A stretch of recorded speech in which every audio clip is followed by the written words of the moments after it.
കർത്താവിൻ്റെ തിരുനാമം ഈ നല്ല പ്രഭാതത്തിൽ വാഴ്ത്തപ്പെടുമാറാകട്ടെ. ഒരിക്കലൂടെ ദൈവത്തിൻ്റെ വചനവുമായി പ്രഭാതത്തിൽ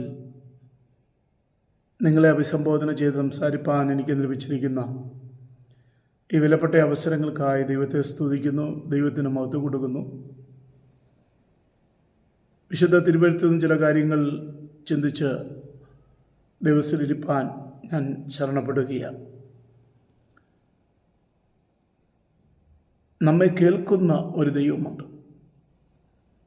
ഏതൊക്കെ വിധത്തിലാണ് നമ്മെ ദൈവം കേൾക്കുന്നത്? നാം ദൈവം പറയുന്നത് നാം കേൾക്കുന്നു, എന്നാൽ നമ്മെ കേൾക്കുന്നൊരു ദൈവമുണ്ട്. ഏതൊരു മനുഷ്യൻ്റെ ഒരു പ്രത്യേകതയാണ് കേൾക്കുക എന്നുള്ളത്, കേൾക്കുവാനുള്ള ഒരു കഴിവ്. മറ്റുള്ളവർ പറയുന്നത് നമ്മൾ കേൾക്കുന്നുണ്ട്, അധ്യാപകർ പറയുന്നത് കേൾക്കുന്നുണ്ട്, മാതാപിതാക്കൾ പറയുന്നത് കേൾക്കുന്നുണ്ട്, ദേവദാസന്മാർ പറയുന്നത് കേൾക്കുന്നുണ്ട്, നമ്മൾ ആദരിക്കുന്നവർക്ക് പറയുന്നത് നമ്മൾ കേൾക്കുന്നുണ്ട്. നമ്മൾക്ക് കേട്ടയച്ച് അതെങ്ങനെ ജീവിതത്തിൽ അത് പ്രാവർത്തിക തലത്തിൽ കൊണ്ടുവരുവാൻ കഴിയുമെന്നുള്ളതാണ് നാം ചിന്തിക്കേണ്ട കാര്യം. ഇവിടെ നമ്മെ കേൾക്കുന്ന ഒരു ദൈവം കൂടിയാണ് നമ്മുടെ ദൈവം. ഏതൊക്കെ വിധത്തിലാണ് ദൈവം നമ്മെ കേൾക്കുന്നത്? പല വീടുകളിലെയും പ്രശ്നങ്ങൾ എന്താണ് ചോദിച്ചാൽ, അവരുടെ വിഷമങ്ങൾ കേൾക്കാൻ, അവരുടെ വേദനകൾ കേൾക്കാൻ, അവരുടെ ഭാരങ്ങൾ കേൾക്കാൻ, അവരുടെ പ്രശ്നങ്ങൾ കേൾക്കാൻ ആരുമില്ല എന്നുള്ളതാണ്. എന്നാൽ അതിൽ നിന്നൊക്കെ വ്യത്യസ്തമായി നമ്മെ കേൾക്കുന്ന സർവശക്തനായ ദൈവമുണ്ട്. എങ്ങനെയാണ് ദൈവം നമ്മെ കേൾക്കുന്നത്? മലാക്കി പ്രവചനം 3-ാം അധ്യായത്തിൻ്റെ 16-ാം വാക്യത്തിൽ വായിക്കുന്നു, യഹോവ ഭക്തന്മാർ തമ്മിൽ സംസാരിച്ചു, യഹോവ ശ്രദ്ധ വെച്ച് കേട്ടു. എന്ന് വെച്ചാൽ തൻ്റെ ഭക്തന്മാരെ അത്രയ്ക്ക് ദൈവം ശ്രദ്ധിക്കുന്നത് കൊണ്ടാണ് അവർ പറയുന്നതും ശ്രദ്ധ വെച്ച് കേൾക്കുന്നത്. ഇപ്പം ദൈവം നമ്മുടെ വാക്കുകളെ ശ്രദ്ധിക്കുന്നുണ്ട്, കേൾക്കുന്നുണ്ട്. ദൈവത്തോട് പറയുന്നതും മറ്റുള്ളവരോട് പറയുന്നതും വീട്ടിൽ പറയുന്നതും നാട്ടിൽ പറയുന്നതും എല്ലാം ദൈവം കേട്ടുകൊണ്ടിരിക്കുക. അപ്പോൾ ദൈവത്തിൻ്റെ ഭക്തന്മാർ തമ്മിൽ പറയുന്നത് ദൈവിക കാര്യങ്ങളാണ്, ആത്മീയ കാര്യങ്ങളാണ്, ആത്മീയ വർധനവിന് ഉതകുന്നതായ ചില കാര്യങ്ങളാണ് ദൈവഭക്തന്മാർക്ക് പറയാനുള്ളത്. ലോകപ്രകാരമുള്ള കാര്യങ്ങളൊന്നും പറഞ്ഞ് ദൈവഭക്തന്മാർ സമയം കളയാറില്ല. ആത്മീയ പുരോഗതിക്ക് ഉള്ള കാര്യങ്ങളാണ് അവർ ഷെയർ ചെയ്യുന്നത്. ചർച്ചയില്ലാത്ത, ദൈവതമില്ലാത്തൊരു വാക്കും ദൈവഭക്തന്മാരുടെ നാവിൽ വരാൻ പാടില്ല, ദൈവമക്കളുടെ നാവിൽ വരാൻ പാടില്ല. മറ്റുള്ളവരെ വേദനിപ്പിക്കുന്നെങ്കിൽ, മറ്റുള്ളവരെ നമ്മുടെ വാക്കുകൾ കൊണ്ട് വ്രണപ്പെടുത്തുന്നെങ്കിൽ അതെല്ലാം ദൈവം കേട്ടുകൊണ്ടിരിക്കുകയാണ്. എന്നാൽ ദൈവഭക്തന്മാർ പറയുന്നത് കേൾക്കുന്ന നല്ലൊരു ദൈവത്തെയാണ് നമ്മൾ കാണുന്നതും ആരാധിക്കുന്നതും. മറ്റൊരു ഭാഗത്ത് പറയും, നമ്മളെ പ്രാർത്ഥിച്ചാൽ ദൈവം നമ്മുടെ പ്രാർത്ഥന കേൾക്കും. നമ്മുടെ പ്രാർത്ഥന കേൾക്കുന്നൊരു ദൈവമാണ്. നമ്മുടെ ഉറപ്പും വിശ്വാസിയുടെ ധൈര്യവും പ്രത്യാശയും എന്നെ കേൾക്കുന്ന ഒരു ദൈവമുണ്ട്.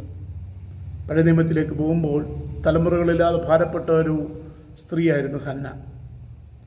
അവൾ ആലയത്തിലേക്ക് പോകുന്ന സമയമൊക്കെയും പ്രതിയോഗി പെന്നിനെ അവളെ വിഷമിപ്പിക്കുന്നു, വേദനിപ്പിക്കുന്നു, കുത്തുവാക്കുകൾ പറയുന്നു. പക്ഷെ തകർന്ന ഹൃദയത്തോടെ അവൾ ഓടിച്ചെന്ന് ആലയത്തിൽ മുഴകൾ മടക്കി വെച്ച തൻ്റെ വിഷയങ്ങളെ ദൈവപാദപീഠത്തിൽ ഇറക്കി വെച്ചപ്പോൾ അവൾ ആലയം വിട്ട് പോകുന്ന സമയത്ത് അവളെക്കുറിച്ച് വിശുദ്ധ തിരുവെഴുത്ത് പറയുന്നത്, അവളുടെ മുഖം പിന്നെ വാടിയില്ല. എന്താണ് അതിൻ്റെ അർത്ഥം? അവൾ പറയുന്നത് കേട്ട ഒരു ദൈവമുണ്ട്.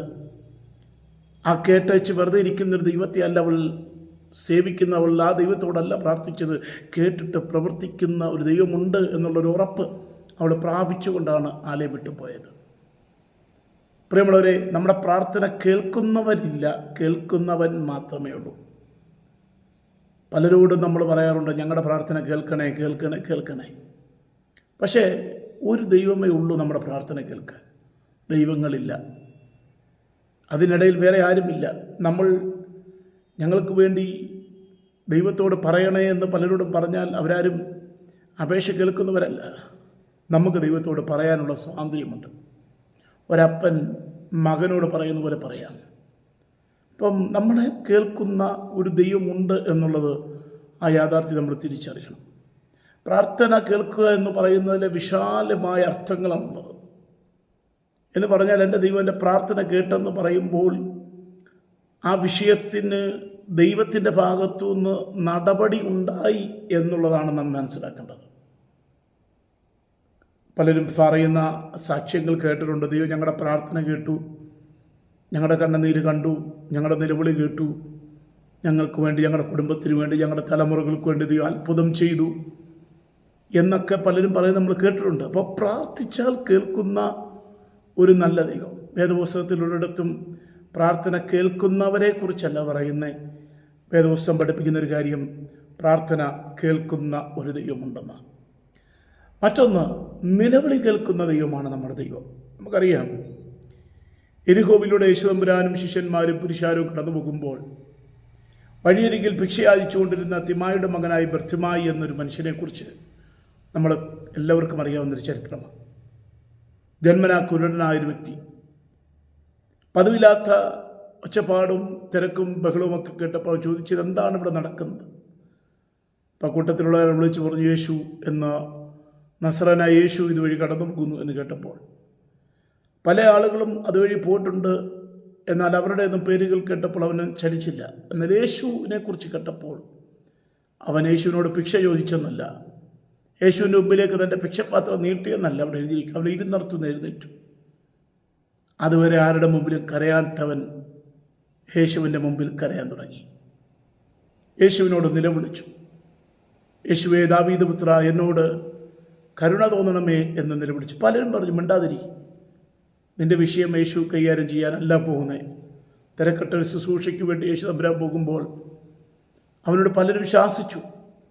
നടക്കുന്നവർ അവനെ ശാസിച്ചു, മിണ്ടാതിരിക്കാൻ പറഞ്ഞു. പക്ഷേ അവൻ്റെ നിലവിളി ഉച്ചത്തിലായി. കാരണം അവൻ പ്രതീക്ഷിച്ചതും കാത്തിരുന്നതുമായ ഒരു ദിവസത്തിലേക്ക് എത്തപ്പെട്ടിരിക്കുമ്പോൾ അവൻ ആ ദിവസം വെറുതെ കളയാൻ തോന്നിയില്ല. അവൻ വെറുതെ അവിടെ ഇരുന്നായിരുന്നെങ്കിൽ ഒരുപക്ഷെ യേശു അതുവഴി കടന്നു പോകും, അവൻ കുരുടനായി തന്നെ ഇരുന്നേനെ. പക്ഷെ അവൻ തൻ്റെ അവസരം ഉപയോഗിച്ചു. തനിക്ക് ലഭിച്ച ചാൻസ് അവിടെ പ്രയോജനപ്പെടുത്തി. അതുകൊണ്ട് എന്ത് പറ്റി?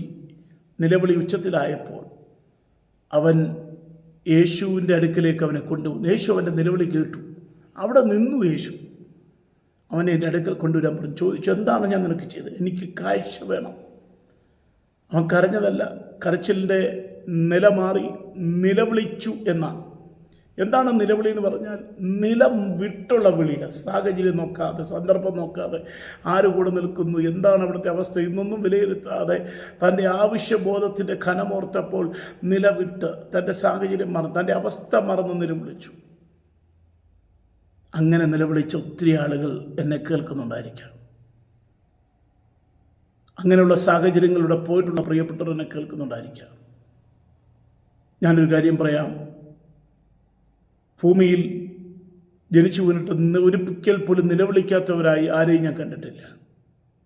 വിശുദ്ധ വേദപുസ്തകം പറയുന്നത് യേശു പോലും നിലവിളിച്ചെന്ന് എബ്രായ ലേഖനം 5-ാം അധ്യായം പറയുന്നുണ്ട്.